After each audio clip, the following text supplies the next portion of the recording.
Hi everyone, this is Deekshit. Welcome to my channel.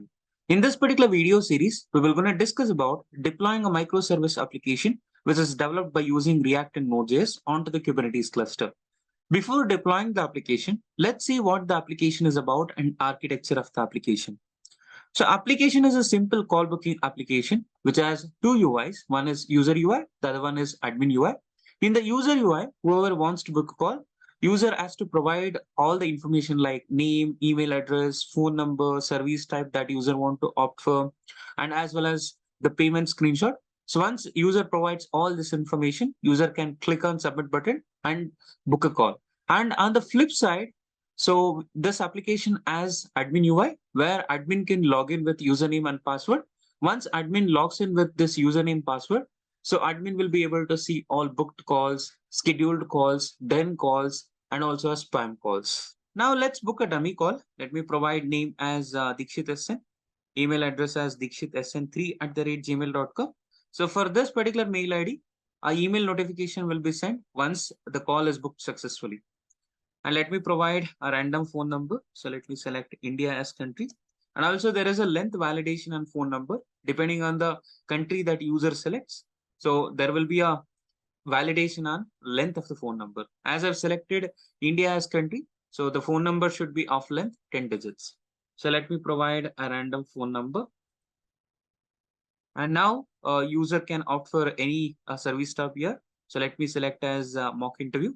And the location will be auto detected. User doesn't need to provide location. And the next field will be payment screenshot. So user has to provide whatever the payment that he has done. So that particular payment screenshot has to be provided. So let me select a few of the dummy screenshots that I have. So let me click on submit. So when I click on submit, you can see that a preview will gonna open. Here in this preview, user again can check whatever the details has been provided is correct or not. If you user feels anything is wrong, so then user can click on edit button. Let's assume service type that you want to opt for is not mock interview. You want to change it to career consulting. So in that case, you can select and then click on submit again. So once user clicks on submit, again preview page will gonna open. So again, user can verify it. So if everything is fine, user can click on proceed button. So once user clicks on proceed button, it will take few seconds and a call will be booked. You can see a booking confirmation has been shown in the screen, as well as I mentioned earlier, an email notification will be sent to mail address which will be provided by the user in this particular field. So let's check that. So in my case, I've given dikshitsn3@gmail.com. So this is a mail ID. You can see that a mail already has been sent to this. It says that, hi Dikshit SN, your booking is confirmed. Somebody from the team will contact you soon. Not only for the user, an email will be sent. For administrator also, an email will be sent. So for my admin activities, I'm using GoDaddy's email. So this is where you can see that an email has been received. You can see that it says that you have a new call booking. Please log into the admin dashboard for more details. Now admin can log into admin dashboard. So let me go to the UI, admin UI, and here, so administrator should log in with username password. So in my case, both username and password is admin. So once he enters username password, so this is a dashboard that admin can see. So which will have tabs like booked calls, scheduled, done, and spam. So now admin can go and check about the details of this booked call, and it can verify payment details as well as like phone number, email address, which is being provided by the user as proper or not. If everything is proper, so then user will be contacted by this particular admin, and admin will gonna schedule a call. Once admin schedules the call, so admin will click on schedule button so that it will be moved into the schedule tab. So now once the call has been done and user has been confirmed with that, like is happy with the call, and then admin can click on done button. So then it will be moved into done. So now you can click on booked calls. You can see that there is no calls at all here. So, and also there is one more tab, which is spam. If admin feels any booked calls is a spam call, so then you can directly click on spam so that it will come under this particular tab. Now let me book a few more dummy calls. So let me provide again name as Dikshit1 and email address as dikshitsn3@gmail.com. And as well as again, I'll gonna select India as country, and I'll gonna give random phone number. Let me provide mock interview and choose a payment screenshot, and let me click on submit. Again, it'll open a preview page. Let me click on proceed. And within few seconds, a call will be booked, and again, a notification will be sent to that particular mailing. And there is one more logic. So within interval of 2 minutes, if multiple calls is booked from the same machine, so that then it won't accept. So let me try to book that. So let me again provide Dikshit2 and email address as dikshitsn3@gmail.com. Let me select India as country. Again, I'm gonna give random phone number, DevOps consulting, and I'm gonna choose a dummy screenshot. So now when I click on submit, it'll gonna open preview. And when I click on proceed, so as we are booking multiple calls within 2 minutes, right? You can see that it says that please wait for a while. So this is intentionally implemented logic because to avoid multiple spam calls. So wherein like within 2 minutes, if from the same machine multiple calls has been booked, so then it will try to avoid it. After 2 minutes, again from the same machine, user can go ahead and book multiple calls as well. Now on the flip side, so whatever the booked call, so will be visible on the admin side. Let me refresh the screen. Here you can see that Dikshit1 has been visible. And again, admin can check out information. If admin feels this information and the payment is not received, so then admin can click on spam button here. So once admin clicks on spam button, so directly the entry goes to the spam tab. So now, and also whatever the previous entries were there, right? So those won't be deleted at all. And admin will have one more special button, which is export data. So when admin clicks on export data, Excel sheet will be downloaded onto the machine. And that Excel sheet will have details about all the calls, like booked calls, scheduled calls, done calls, and spam calls. So let me open this Excel. You can see that this is the Excel that I've downloaded. So this facility will be provided to the admin so that he can download and then he can see the information about all the calls. And admin will also have one more functionality that admin can log out. And again, you can log in with username and password.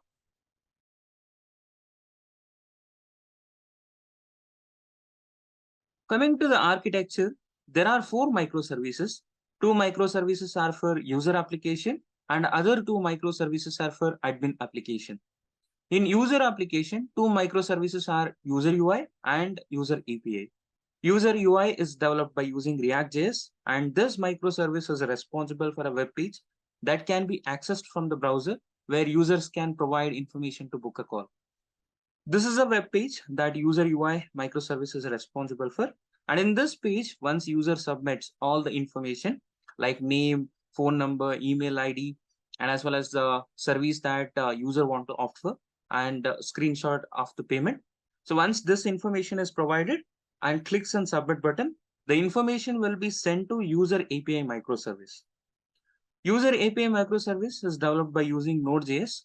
So this is where backend logic for all user activities is implemented, like inserting the data to database, sending email notification, and avoiding multiple calls booked within 2 minutes from same machine. So all these activities logic has been implemented here.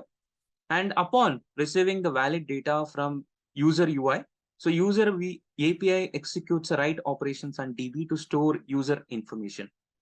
So in this application, database used is MongoDB. And in admin application, 2 microservices are admin UI and admin API. Admin UI is developed by using React.js. So this is responsible for bringing up admin web page where admin can log in and see the information about booked calls, spam calls, scheduled calls, and done calls as well. Upon admin activities, admin API microservice will be called in operations like login, moving call status from booked status to scheduled, or booked status to spam, or scheduled status to done. Also, other activities like logout and exporting calls data into Excel. An admin API will be connected to the DB. Again, it's a MongoDB to update and retrieve the information about calls based on admin activities. So, and also admin API is developed by using Node.js. We have seen what the application is about and architecture of the application. And this is the first video in this series. In this video, we will discuss about deploying the application on Docker Post. To deploy application on Docker Post, we need to write Docker file for each microservice. And by using those Docker files, we need to generate Docker images. By using those generated Docker images, we can deploy microservices to bring up entire application. To write Docker file, we need to know information about each microservice. Information as in environment variables, configs, port information, command to build and start each microservice, health check path information, and any other settings as well. So this is the repository where I've stored the code for each microservice.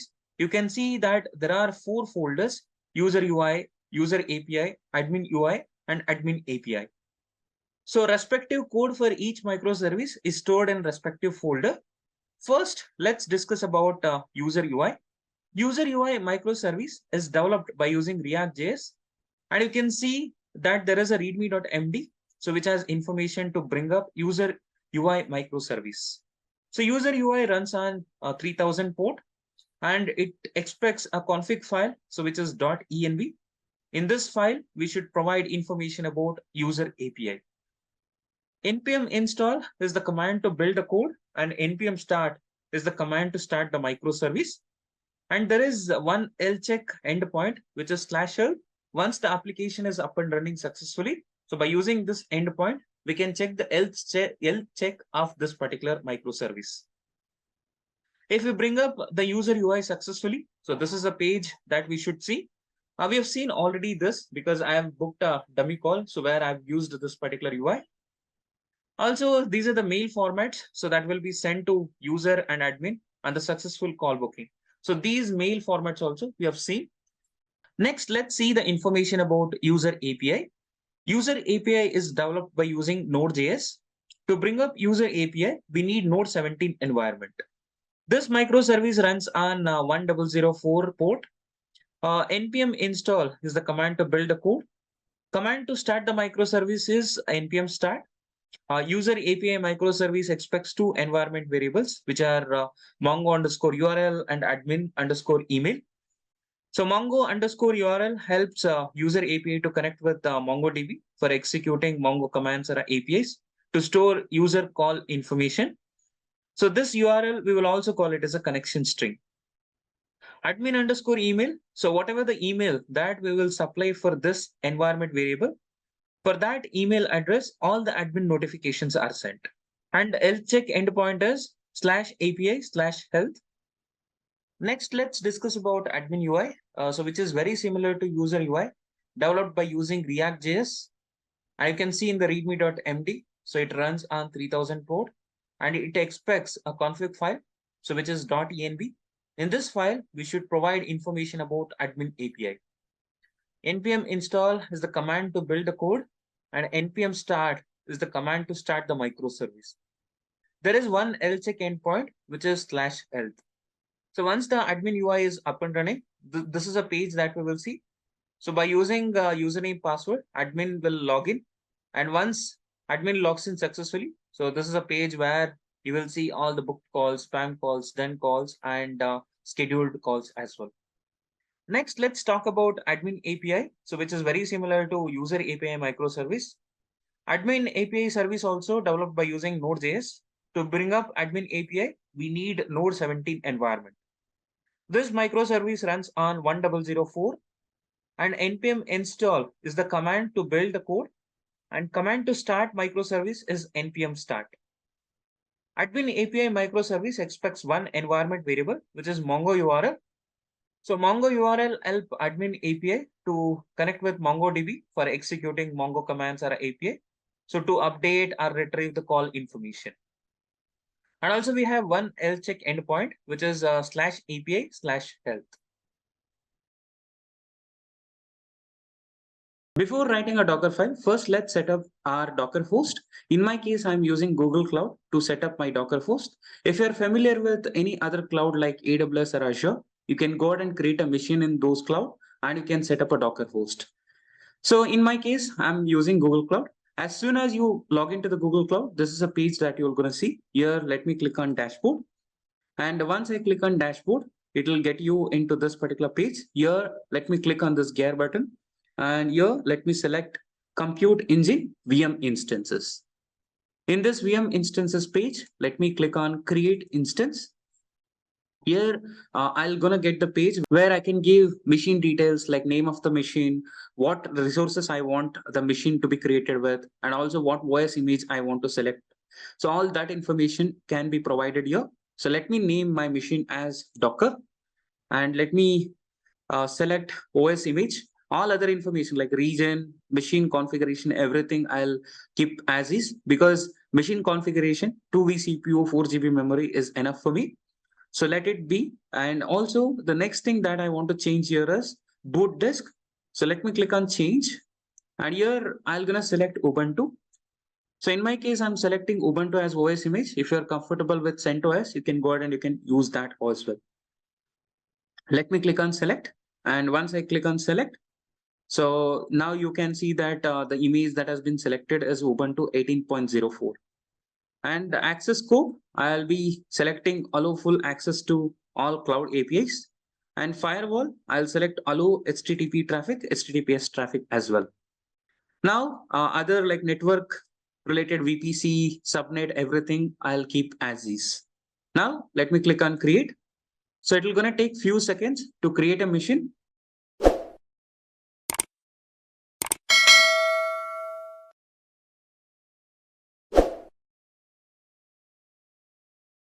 You can see on the screen, machine has been created and it is in running status. To connect to this machine, there are multiple ways. So one way is you can click on SSH button so that it will gonna open a new browser window so that you can connect to the machine and you can execute the commands. But in my case, I don't want to do that. I want to connect to this machine from my Windows machine. To do that, I need to do a few settings. Under the compute engine itself, there is a section which is called as metadata. Under this metadata, I need to add my Windows machine's SSH key. So let me do that. So let me click on add SSH key, and here let me provide my machine's SSH key, public SSH. So let me copy this public key. Let me provide that public key here. And once I provide here, so I'll click on save. And once it is saved, so let me go back to VM instances page. So there, so I can fetch the IP address of the machine, public IP, and then I can go to the command prompt here, and then let me type in SSH and the machine IP. When I do that, so you can see that I'll be able to connect to this particular machine. So here, so what I'll do is, as it is a Ubuntu machine, I'll gonna execute apt-get commands to install Docker. So I have a repository where I've documented commands to install Docker. So this is a repository. I'm gonna provide this repository link in the video's description as well. So in this repository, there is a file which is called as installation guide Ubuntu. So let me click here, and here I've documented for all generally used DevOps tools. You can go ahead and you can refer this particular page. And let me copy all these commands and let me execute it here. So these commands will gonna install Docker for me. So let me paste it. So it will gonna take some time to execute all the commands and install Docker.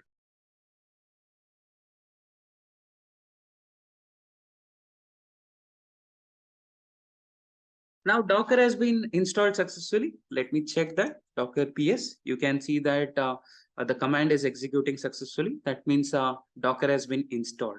Docker host is ready. Now let's clone the application code and start writing Docker files. So this is a repository where I have the application code. Let me click on the code button, and I'm going to use SSH way of cloning. So let me copy this link. Let me go back to Visual Studio Code. I'm going to open a new terminal, a Git Bash terminal. And I'm already in the folder where none of the files are there. So let me do ls. Commands.txt is there. That's fine. So let me do a git clone. And let me provide the link. And this is a preferred way of cloning, because if you go for HTTPS, in cases of clone, push, pull, you need to authenticate it with username and PAT token. So I just want to avoid that. That's the reason I'm going with this SSH. So to clone this particular a repository with SSH, you need to do few settings. You need to copy your SSH key, and then in GitHub, you need to go under your settings. So let me go to settings. Under the settings, there will be a section which is called as SSH and GPG keys. Here you should go and you should add your SSH key. So once that is done, so then you will be able to clone all the repositories in your account by using SSH. So I'm interested in this call booking. So I've selected already a SSH link and I've already cloned it onto the my machine. So now let me reduce the size of this terminal. Let me open the Visual Studio Code file here, and you can see that the repository has been cloned. And here what I'll do is, so first let's write a Docker file for user UI. So let me create a file. So let me click on user UI and give name as Docker file. Also, I need to parallelly look the information in my repository. So readme.md. So that's the reason what I'll do is I'm going to open a split screen. And first, as we are writing it for user UI, let me open user UI. And so this is the information that I need to write a Docker file. User UI is a React.js microservice. Usually for bringing up React.js applications or a microservice, we just need a JS environment.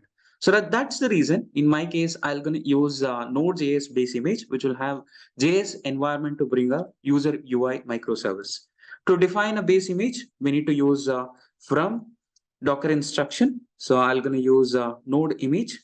I'm going to use node 17.9.0 hyphen slim image. So this is the image that I'm going to use. And as a best practice, you should always mention what version of the image that you want to use. So never ever use latest image. Always you should specify the proper tag. So what image that you're trying to use. And also use always lighter versions of the base image, because if you are using a heavier image, your application image will also be heavier. So in my case, I'm using node 17.9.0 slim image. And then, so next Docker file instruction that I'm going to use is label. By using this label instruction, I'm going to mention maintainer. Who is the maintainer of this Docker file? Because that is very important when you're working in a collaborative manner. So let's say you're working in an organization where this Docker file will be used across multiple teams, multiple other application teams as well. In that case, if you mention a maintainer in cases of like any doubts, or if Docker file is not working as expected, if they have any queries, they can reach out to that particular maintainer. So always it is best practice to mention about a maintainer, who is a maintainer of this particular Docker file. So in whichever the previous projects I had worked on, so where definitely we have to mention about the maintainer. So here also, let me mention it, maintainer, and I'm gonna mention my name. So before we used to had maintainer Docker file instruction. Now it has been deprecated. Next, so I'm going to use work dir Docker file instruction. So by using which we can define what should be the working directory for the next instructions, whatever which comes after this work dir. Okay, so in a simple terms, if I want to say, so let's assume whatever the instructions that I'm going to execute it after this instructions will be executed in this directory. Because I want to build my code, copy my code, and also start my application being in this /app directory. So that's the reason I'm setting my work directory to /app. And if /app directory is not there in the image, so work dir instruction will create a directory which is /app. So then once setting up present working directory, I need to copy the code. So let me use copy instruction for that, copy dot dot. So this is the source part from where I want to copy. So my assumption is this Docker file is there in the root directory of the application code. So when this Docker file is executed, all the code of user UI microservice will be copied onto the /app. Because again, this is destination. In my case, present working folder, our directory has been already set to /app. So that's the reason I've given dot. And then once the code is copied, so we need to build the code. So to build the code, we need to execute command, which is npm install. So to execute any command in an image, so we need to use a Docker file instruction, which is run npm install.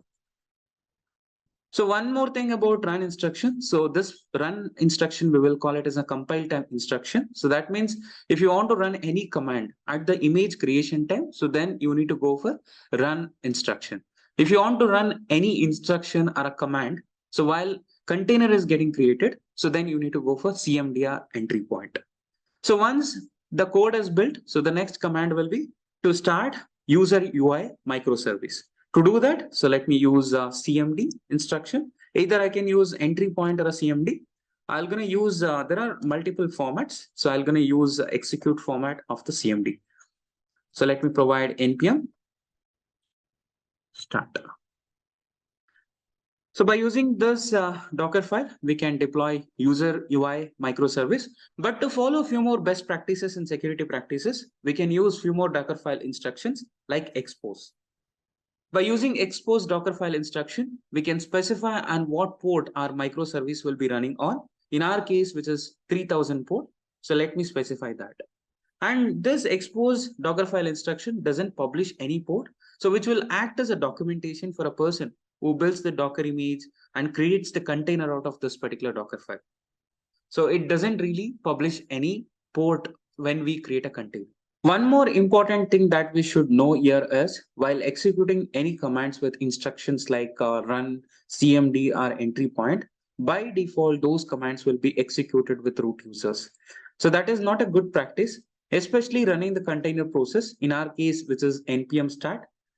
Why? Because let's say if we created a container in which the process has been started with root user, so that process can access the entire file system. So that process can access sensitive information as well as it can update or delete any important files as well. And let's assume if the container is created and process is not creating any issues. And in that cases, so one of your team members, let's assume he logs into the container and is trying to install some other command line tool or some tool which is not required for the application. And also, as the container is created with a root user, you can go ahead and execute or like you can go ahead and change any file in that particular container. So that is riskier to the application as well. And also, this is not a good practice as well. So that's the reason always the container process, in our case, npm start should be run with non-root user. So to do that, first we need to create a non-root user. For creating a non-root user, we can use run instruction and run command, which is user add. And I'm gonna use a non-root user name as user UI. And I'm gonna use user Dockerfile instruction by which I can specify by using what user I want to start this npm start command. So in our case, it is user UI. We are done with writing Dockerfile for user UI microservice. Now let's implement Dockerfile for user API microservice. So let me open information about user API microservice.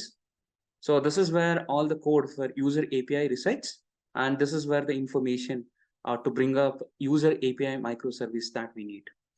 And also user UI, user API, and other two microservices are very similar because you can see the commands to build, commands to start. Each microservice is same npm install and npm start. So that's where I can copy this Docker file and I can do the changes according to this user API. In organizations also, there will be one standard Docker file. So they will gonna use that standard Docker file, and depending on the microservice application, they will gonna do some changes, and then they will gonna deploy microservice or application on a Docker host. So I'm gonna copy this and let me create a Docker file inside user API. So I'm gonna close this user UI's Docker file. I'm gonna put it here. And user API microservice is a Node.js microservice. So that's the reason I don't need to change base image. And maintainer, I've explained what is the importance of the maintainer. So I don't want to remove this instruction as well. And here I need to do changes in this particular instruction. This is to create a non-root user. So in user UI microservice, we have created this user. In this case, we will going to create it as user API. And work dir, this is to set present working directory or a working directory. So let it be there. I'll gonna keep it as /app itself. And after that, to copy the code, so we need to use this instruction, which is copy dot dot. So there is no change in this instruction as well. And to build the code, npm install. So no change in this instruction as well. But when it comes to expose instruction, this is where we need to do the changes because user API runs on 1004 port. So that's where. So let me do changes here, 1004. And user instruction, this instruction has to be changed. So we need to specify user API user. So with this user, npm start command will be executed. And also if you observe in the information page where it requires this particular microservice to bring up, we need two environment variables. So as a documentation, so we can define it in a Docker file. So let me define it like env and mongo URL and initiate this particular mongo URL to the blank value. And this value should be supplied when we create a container. So when we create a user API microservice container, that time we can supply this mongo underscore URL and as well as admin email. This is just for a documentation. Whoever creates the image out of this Docker file and creates the container out of this Docker file, right? For them, as for the for reference, we are providing this env variables. Docker file for user API is done. Now let's similarly implement Docker file for admin UI and admin API. So let me create a Docker file quickly in admin UI. So admin UI is very similar to user UI. So I'm going to copy the Docker file of user UI. So let me open user UI Docker file. So I'm going to take this Docker file and I'm going to put it under admin UI. So now also let's see, let me open information about admin UI in the left side so that if any changes are there, we can basically check it out in the readme.md. So you can see here, application runs on 3000 port. So that is there. And also commands to build and commands to start. So which is npm install, npm start. So we don't need to change anything here. Only the changes that we need to do is non-root username. We need to update it with admin UI. And as well as this same username, I should provide it in the user instruction as well. So nothing else that we need to change it because which is very similar to user UI. So now let me write a Docker file for admin API. Let me open the information page for admin API microservice. So for this, let me copy the Docker file of user API. So let me copy this. And then let's create a Docker file in admin API microservice folder. So here again, so it's a Node.js microservice. I don't need to change anything. Maintainer, no need to change. Only the thing that I need to change is non-root username. I need to update it. So I'm going to provide it as admin API. So let me save it. And as well as here, the username that I want to run CMD instruction. So that I need to change it. Admin API. And also this microservice expects only one environment variable, which is Mongo URL. I can remove this particular environment variable. So now we are done with writing Docker file for all 4 microservices. Let's push these Docker files into GitHub. So to do that, so let me go inside the repository and inside the repository. So let me execute git status first. Let's see what all the files has been changed. You can see that there are 4 files which are changed, which is Docker files. So let me do git add dot, and then I'm gonna execute git commit. And we should always make sure that a proper commit has been given. So I'm gonna give it as added Docker file for all microservices. And then let me do git push. And this is a development branch, so that's the reason I'm directly pushing it. So if it is a master branch or any major branch, so then we need to take one more branch out of it and then we need to push our changes. As it is a development branch, so that's the reason I'm directly doing the changes here. So now let me refresh. Let's see whether Docker files are got checked into this repository or not. So let me click on code and you can see that 30 seconds ago, a Docker file has been updated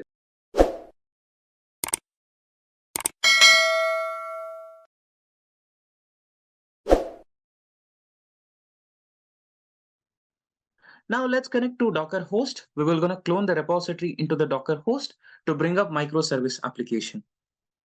So let me connect to Docker host by using SSH. Let me go to GCP console. So let me copy the external IP of the machine. So let me give it here. And once that I give the IP, so it will gonna take a few seconds to connect to that machine. So now you can see that I've connected to the machine. So let me execute sudo -i. So let me clear the screen. And here we will gonna clone the repository. So to clone the repository, I need to execute git clone and the repository URL. So let me take that repository URL. So now I'll gonna use HTTPS method to clone. So let me take this HTTPS URL and let me provide it here. And it will gonna prompt me to enter username and a path token. Let me provide that. Dikshit SN and also path token. Let me generate that particular path token. So let me go to settings page under GitHub. And under the settings page, so we have something called as developer settings. So let me click on developer settings and here path tokens. Path tokens as in personal access token. Let me click on token classic and here let me click on generate new token classic.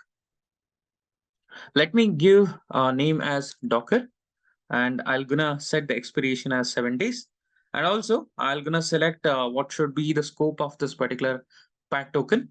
So let me select everything. And let me click on generate token.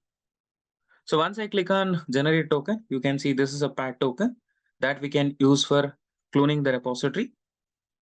So now let me provide that path token and the repository will be cloned. Now, so before bringing up any of the microservice, first thing is let's bring up MongoDB container. To bring up MongoDB container, so let me execute that particular command.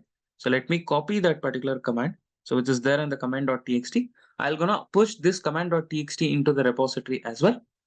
So let me copy this command and let me execute it here. So when I execute, here this command is docker run -d as in daemon mode. I want to run MongoDB container in the daemon mode. And also I'm publishing the port. So which is 27017. So on that particular port, my MongoDB will be accessible. And you can see that I'm sending few environment variables as well. So like username and password. So this information we need to also supply to user API and admin API microservices as well. So now let me press and enter. So when I do that, you can see that MongoDB image is not there in the machine. So that's the reason it is pulling the image from the hub.docker.com. So once the pull of MongoDB image is done, so then it will gonna create the container. Now you can see that the image download is done. So the container has been created. So let me do Docker PS. So let's see whether the container has been created or not. You can see that the container has been created. Now, so let's bring up API microservices first, and then we will bring up UI microservices. So let me go into the call booking repository. So here first, let's bring up user API. So let me go to user API. And here, let me do cat on Dockerfile. So now all the instructions are there in the Dockerfile. Let me execute Docker build command to create a Docker image. So let me execute Docker build -t. So let me provide image name as user -API. And also I need to send the Docker context. In my case, dot is the Docker context. I'm sending that. So let me execute this particular command. You can see that base image is not there. It is trying to download and it will going to take a couple of seconds to build user API microservice image. User API microservice image is ready. Now let's create the container out of that particular image. So to do that, so I'm going to execute Docker run. I want to run it in a daemon mode. And as well as I want to run this particular microservice on the port 1004. So this is the machine port. So let me go to the details of that particular microservice. Let me go to the GitHub and here, let me select call booking application. So we are discussing about user API. So let me click on that and you can see that The container process will be running on 1004. And also I want to run this particular microservice on the machine port 1004 as well. So this is machine port, and container process port should be provided in the right side of this colon. So even this is 1004, and also the machine port is also 1004. And also you can see in the readme.md, for this microservice to bring up, we need to supply two environment variables, which is mongo underscore URL and admin underscore email. Let me provide these two environment variable values. To send any environment variable value, so we need to use -e option, and let me provide the name of the environment variable, which is mongo underscore URL. And this is where the connection string of the MongoDB should be sent. So let me construct that particular URL. So to do that, let me copy first the connection string, and we will going to replace the actual values. So username will be Mongo admin. So let me provide Mongo admin, and the password will be secret. Let's take that secret value and then put it here. And the machine IP, so where my MongoDB container is running, so that particular machine IP I need to provide. So in my case, my Docker host machine IP itself I need to provide. Let me provide that information. And also port, where my MongoDB container is running, on what port. So my MongoDB container is running on this port. So let me provide that port information as well. Now this is a connection string. So let me take this and let me provide it here. And one more environment variable is admin email.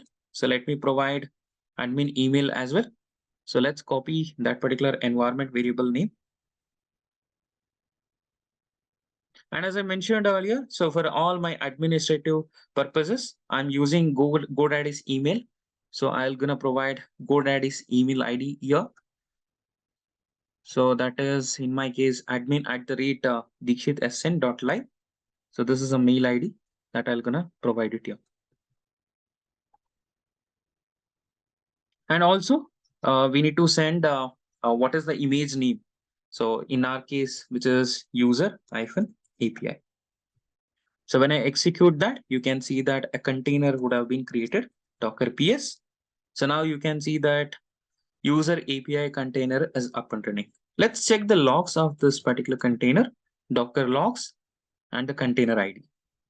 So when I execute this command, you can see that server is started on port 1004. So and also there is one endpoint, so by which we can check the health status of user API microservice. You can see that this is the path. So let me copy this, and let's check the health of that particular microservice. So in this case, port is 1004. First, let me copy the IP address of my Docker host.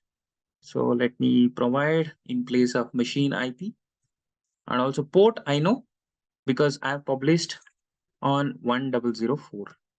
So let's see that what is the health of that particular microservice. So which is not responding. Let's see why it is not responding. Let's check the logs. Again, let me check the logs. There are some error messages. You can see that main issue is my particular microservice is not able to connect with MongoDB. So that's the reason you can see that connection timed out, and now container will be there in stopped state. Now when I do Docker PS, only Mongo container is up and running. So let me do Docker PS -a. So here you can see that it is there in the exited state because it is not able to connect with MongoDB. So this is expected because by default in GCP, none of the ports will be allowed to accept the incoming request. So that's where we need to go to firewall page, and we need to create a rule actually. So let me go to firewall page, and there I'm gonna create a rule to accept all the inbound requests from any of the machines. So let me click on create firewall. So let me give the name as allow all. And a very important thing is we need to select targets. So I'm gonna select as all instances in this network, and from which machines I want to accept incoming request is what we need to provide it here. So in my case, I'm gonna open it to the entire world. So to do that, So I want to give 0.0.0.0/0 and also allow all on all the ports, all protocols. I'm allowing the incoming request.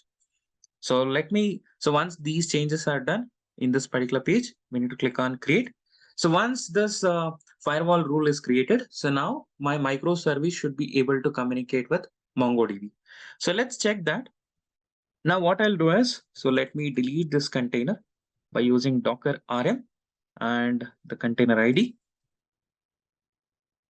So now let's recreate this container by using again a Docker run command. So let me do that.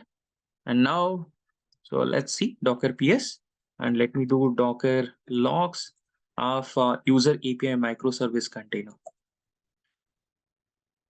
When I do that, you can see that now uh, before also we have seen the logs of user API. It was stuck at this server started on port 1004, but we didn't get any message like connected to MongoDB. Now you can see that both the messages that we can see. So that means the user API microservice is up and running.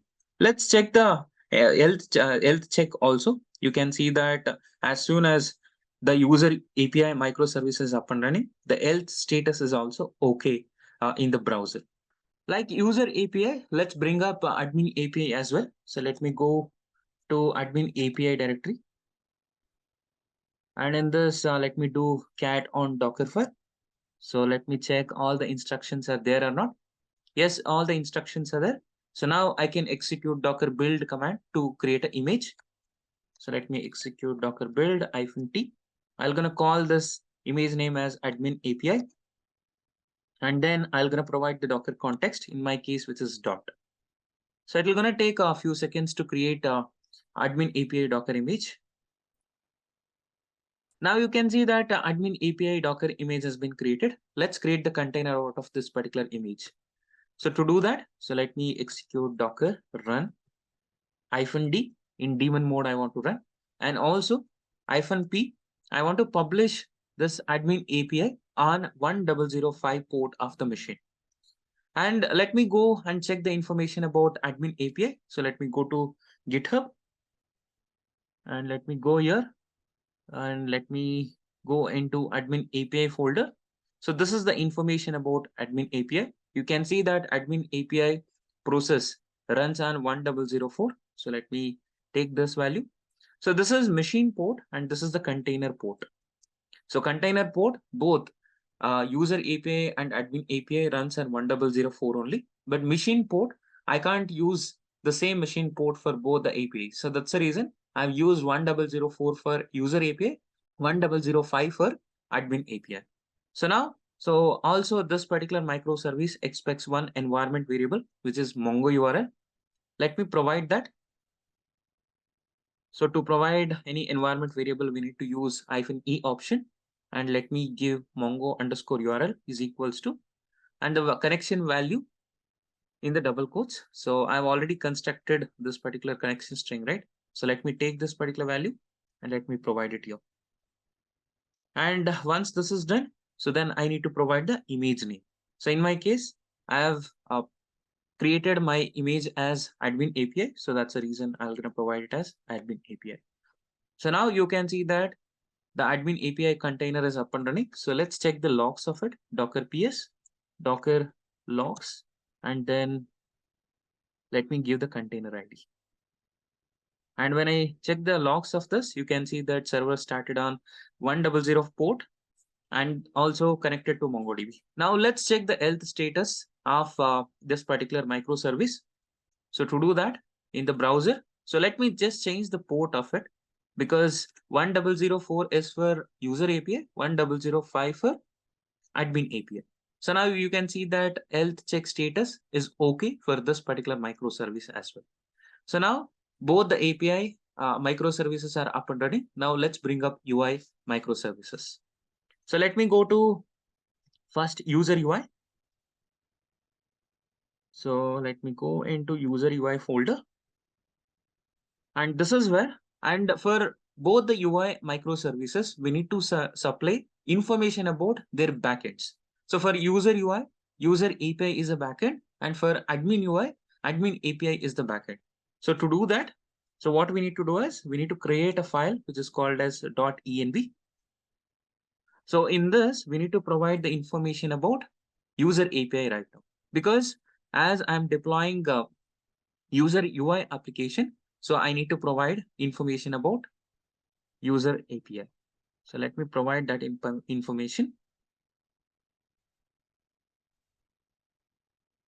And user API is running at the port 1004. So that's the reason I need to provide this information. And then once I save that particular file, so now I can execute docker build command. Docker. So again, just to confirm, let me do the cat on .env. So I can see that the machine IP and 1004. So this is where my user API is running. So let me execute docker build -t and the image name as user -ui. And then let me provide the Docker context in my case, which is Docker. So it will gonna take some time to create a user UI Docker image.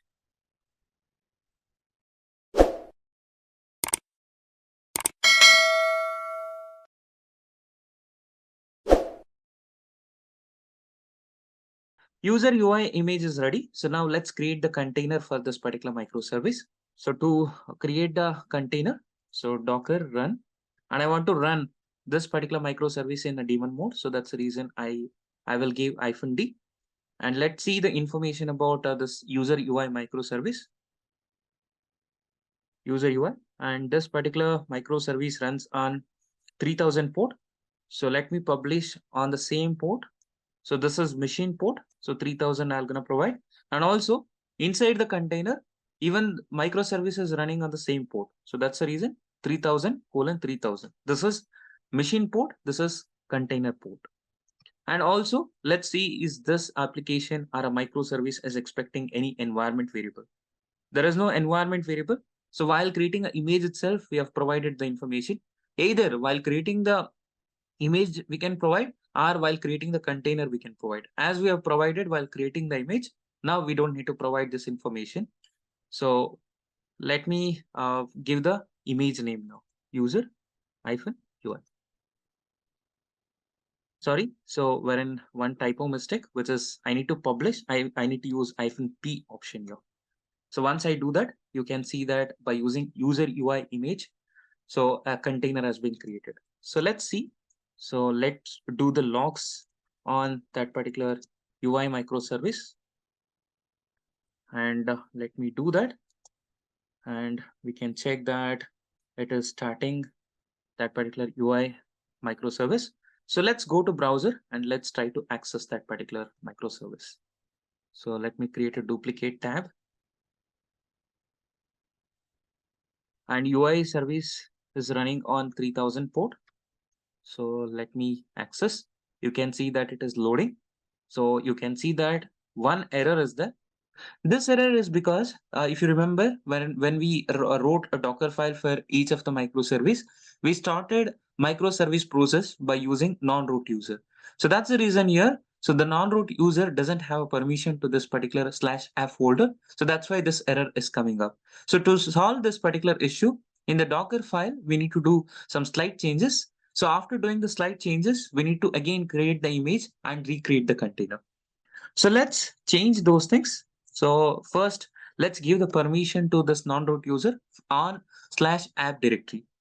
So to do that, so what I'll do is I'll gonna again use run instruction, and I'll gonna use chown command to provide the ownership of this particular directory to user UI. And so on what folder? So I want to provide it on app folder. So let me provide this. And now let's again create the Docker image out of this Docker file. So to do that, Docker build -t user UI. So when I give the same image name, it will gonna override it. So let it be. So let me provide that. You can see that now it is executing npm install. It will gonna take some time again.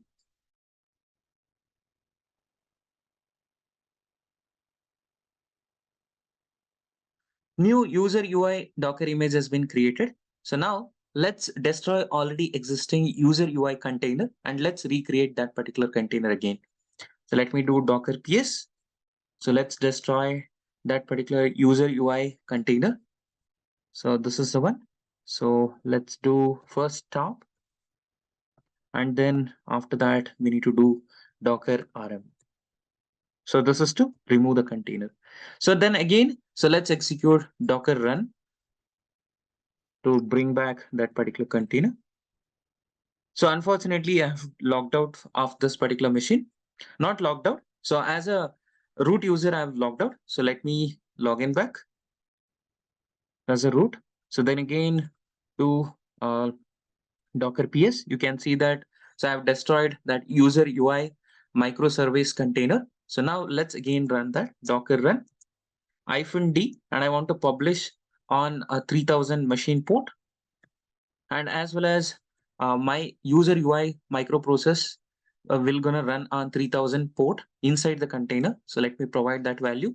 And also, so none of the environment variable has to be sent for this particular microservice. So that's the reason I just need to provide the image name. So in my case, the image name is user UI.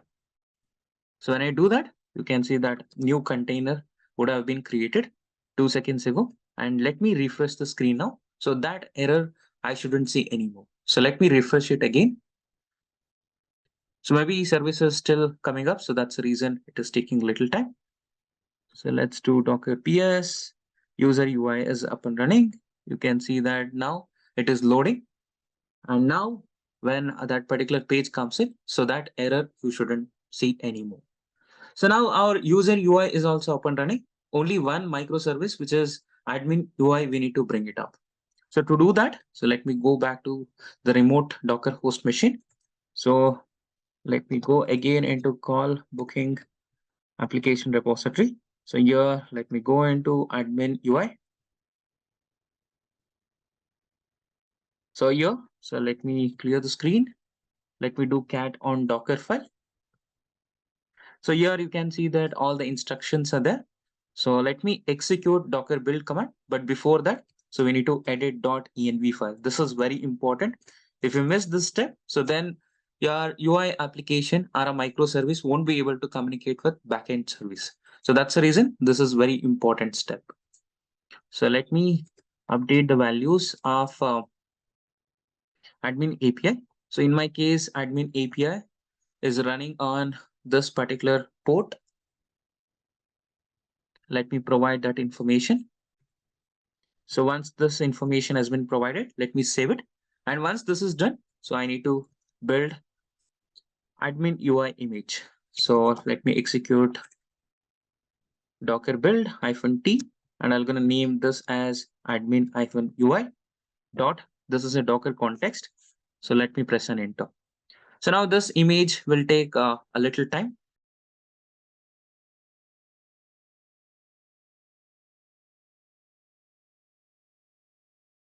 Admin UI image is created successfully. So now let's create the container out of this particular image.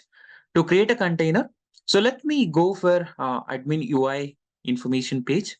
So let's go to admin UI. So let's check on what port the microservice is running, which is on 3000 port. So let's use Docker run command and then -d daemon mode. I want to run this particular microservice also in the daemon mode. So let me publish the port.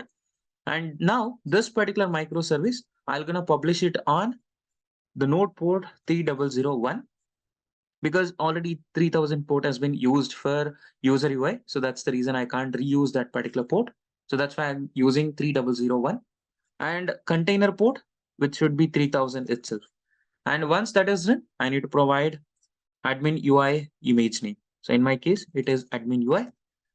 Now you can see that the container has been created. Let me do Docker PS.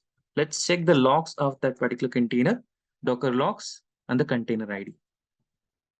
So when I do that, you can see that application has been started. So let's go and access that particular microservice UI on browser. So let me duplicate the tab and this particular admin UI is running on 3001 port. So it is loading up. and you can see that admin UI is also up and running. Now let's book a dummy call to test our microservice deployment is successful or not. So let me go to user UI. So let me provide information like name, email address as dikshitsn3@gmail.com, and as well as I'm gonna provide a random phone number. So let me select India as country, and I'm gonna provide a random phone number. You can see that here all the fields are mandatory. So when I don't upload a screenshot and when I try to submit it, you can see that it says that file is not there. Please upload a file. And if I remove this email ID, so let's assume I'll remove this email ID and try to submit. Again, it complains about the email address. So that's the reason all the fields in this particular page are mandatory. And now, so let me upload some dummy screenshots that I have. So let me upload that. And now let me click on submit. So when I click on submit, it should show me preview page. And once I click proceed on this preview page, so a call should be booked and email notification has to be sent for both user as well as for the admin. So let me log into the admin and let me check whether our email has been received or not. And yes, I can see that one of the mail, you can see that a new booking has been confirmed. So now let's log into the admin dashboard and let's see whether that particular dummy call entry is there or not. To log in, we need to create an admin user. To create an admin user, we need to execute some APIs which is related to admin API microservice. So let's do that. So to do that, let me go to Postman. So this is the API that we need to execute it. So let me provide the information about admin API. So this is where I need to provide it. So let me take the URL of admin API. So this is the URL. So let me copy this and let me provide it here. And the endpoint is /API/admin and register. This is the endpoint that I need to use. And also, before executing, you need to make sure that few options are selected properly. So one is by default, this particular action will be selected as get. So this has to be changed to post. And the other settings are like you need to select this body, and under this body section, so we need to select raw, this particular raw radio button. And once that is selected, so JSON data we need to provide it in this particular format. So username and the password. So that means my admin username is admin and password will also be the admin itself. Now let me click on send. So when I click on send, so I should get some response like this. So if I get the response like this, then the admin user would have been created successfully. So now with these details, let's log into the admin portal. So let me go to admin UI and let me provide details as admin and admin. So when I press on login, you can see that one entry I can see. So when I click on this Dikshit SN, you can see the information about booked call, and also you can click on schedule. So it will gonna move on to the schedule tab. Likewise, if any other calls are there, if admin clicks on the spam, it goes to spam, as well as export data is there. So let me click on export data and let's see. So when I open that particular Excel, I should be able to see the information about one call. You can see that whatever the booked call, that particular details has been there in the Excel now. So now let's go back to our admin UI and then now click on logout. Again, let's try to log in back. Admin and admin. You can see that one entry we moved to scheduled, right? So now, so that entry we will move it back to done state. So now you can see that the call has been moved to done state. So that means our microservice deployment is successful and our both user application and admin application is working as expected. Few code changes that you need to make before deploying application on your local environment or in any other cloud environment as well. So there is a file under user API utils folder mail.js. In this file, mail server details should be provided. So these details will be used for sending a mail to user as well as administrator. In my case, I've used GoDaddy mail server details. So it is not free, it is a paid one. Unfortunately, Gmail has blocked these type of services since last few months. So that's the reason I couldn't use Gmail mail server details here. And also, it is not necessary that you also need to use GoDaddy's mail server details here. You can use any other mail server details. So to deploy this particular call booking microservice on your environment. And that's it for this video. In the next video, we will discuss about writing Kubernetes manifest file for all the microservices. And also by using those Kubernetes manifest files, we will gonna deploy call booking microservice application on K8s cluster. So if you have liked the video, please like, share, and subscribe. Thank you. Have a great day.